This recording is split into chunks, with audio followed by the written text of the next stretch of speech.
ராமநாதபுரம் மாவட்டம் தொண்டியே நைனா முகமதுவின் பூர்வீகம். என் பேரு நைனா முகமது. அமீரகத்துல அபுதாபில வாழ்ந்துகிட்டு இருக்கேன்.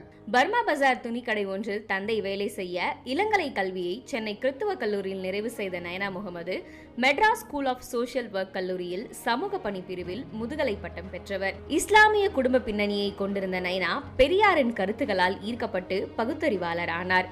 சமூக விழிப்புணர்விற்காக வீதி நாடகங்களை நடத்தி வந்த இவர் 2011 ஐக்கிய அரபு அமீரகத்தில் வேலை நிமித்தமாக குடியேறினார்.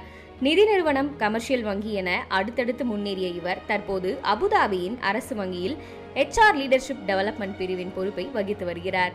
சாதி மத வர்க்க வேறுபாடற்ற தனது திருமண வாழ்க்கையில் 2 குழந்தைகளுக்கு தந்தையான இவர் சமூக அவலங்களை எதிர்த்த கேள்விகள் திராவிடத்தின் பக்கம் தன்னை கொண்டு வந்ததாக குறிப்பிடுவதுடன் பகுத்தறிவு கொள்கைகளே தனது வாழ்க்கையின் திருப்பத்திற்கு காரணம் என்கிறார். அரபு நாடுகளில் தொழிலாளர்கள் நல உதவிகளை செய்து வரும் இவர் தனது நண்பர்களுடன் இணைந்து தனியார் தொண்டு நிறுவனத்தின் மூலம் மக்கள் நல சேவைகளை செய்து வருகிறார். கல்வி அறிவும் சுயமரியாதையும் தான் நம்முடைய வாழ்க்கையை மேம்படுத்தும்னு நான் திடமா நம்புறேன். சுயமரியாதையும் அனைவருக்குமான வளர்ச்சியும் சமூக விடுதலைக்கான வழி எனும் இவரின் சொல் திராவிடத்தை பிரதிபலிக்கும் அசல் கண்ணாடி.